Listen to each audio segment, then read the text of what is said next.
Hello everybody, my name is Ricardo Espaillat and welcome to my lecture series on economics, wherein every Sunday I'll post a new video explaining a new economic topic. Now the guide to this lecture series is going to be a book by the great economist named Man, Economy and State.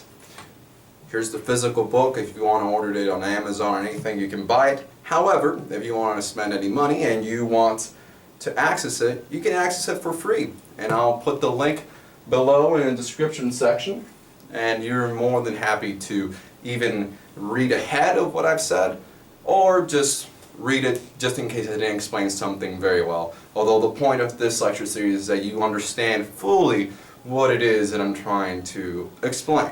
Now, the reason why I picked this book is because I think it explains what economics is, or the economic process, in a very detailed way. But besides the detailed way, in a very logical structure. It starts with baby steps. It starts with what is human action, and then from understanding what human action is, you will eventually learn how prices get determined, how interest rates get determined, how boom and bust cycles happen, what money is, and a bunch of other economic questions that currently might seem overwhelming to you to understand, but eventually they'll make sense to you. But first, we got to start at the beginning.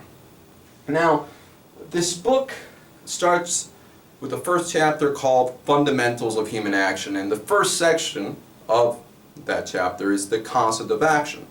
Now, you might be wondering, why is it that a book on economics starts off with a chapter called Fundamentals of Human Action?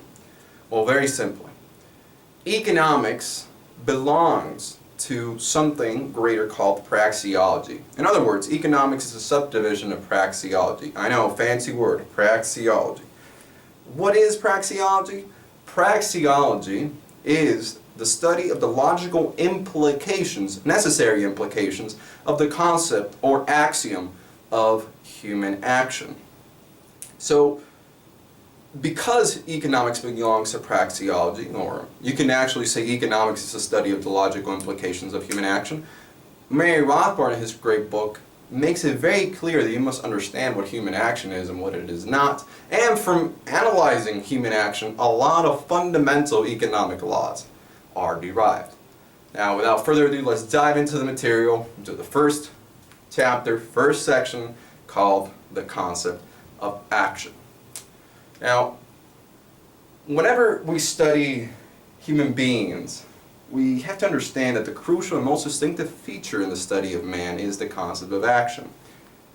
Now, what is human action? Human action is purposeful behavior, or behavior towards an end. I'll write it down again, just in case.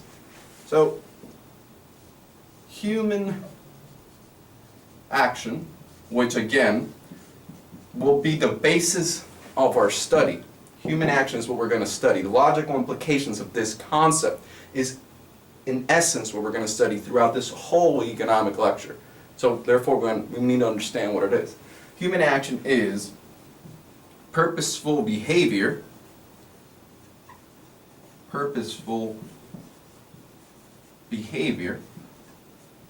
and purposeful behavior is behavior towards an end. Whatever that end may be is immaterial. The point is that human beings act in order to obtain an end. That end could be hanging out with your friends, going to the movies because you like Batman and Superman. It might be having ice cream. I might have said that, but just in case. Having ice cream, going to the movies, watching this economic lecture because your ultimate end is to become more intellectually cognizant of economics. So, regardless of what the end is, the important thing to know is that human action is purposeful behavior or behavior towards an end. Now, just to clarify what human action is not, I'm going to go into a few details of what it is not. Alright? Human action is not when you go and visit a doctor and he says sit down and he has like this little fancy hammer, I don't know what it's called. It's a fancy hammer, and he hits your knee, and you see your knee just like do a reflex up. It just reacts. That is not human action, because that is basically just your body reacting to human stimuli. Just a biochemical reaction. And you can't control it, it just happens. So that is not human action. And by definition, human action pertains to humans. So we're not here analyzing the motion of inorganic matter such as rocks falling down a hill, or plants, or animals. We're here being defined specifically to human, so human action. Now, with that in mind, this is the first section. We've learned what human action is, the concept of action, the axiomatic concept of action. The reason why I say axiom, because it is a fact of reality. Human beings, it is in their nature that they act. You can't escape that. If you want to prove human action, it requires you to act. So it's an axiom. But with that in mind, remember, if you like this type of video, I know this is a short video and it's the first section, to please subscribe and follow my Facebook page, Ricardo Antonio Espaillat, where I post other interesting stuff. Check it out. And hopefully it made sense. So what did we learn today? What human action is. What is human action? Purposeful behavior. And what is purposeful behavior? Behavior towards an end. And from understanding this, we will learn what economics is. Thank you very much for your time, and have a great day.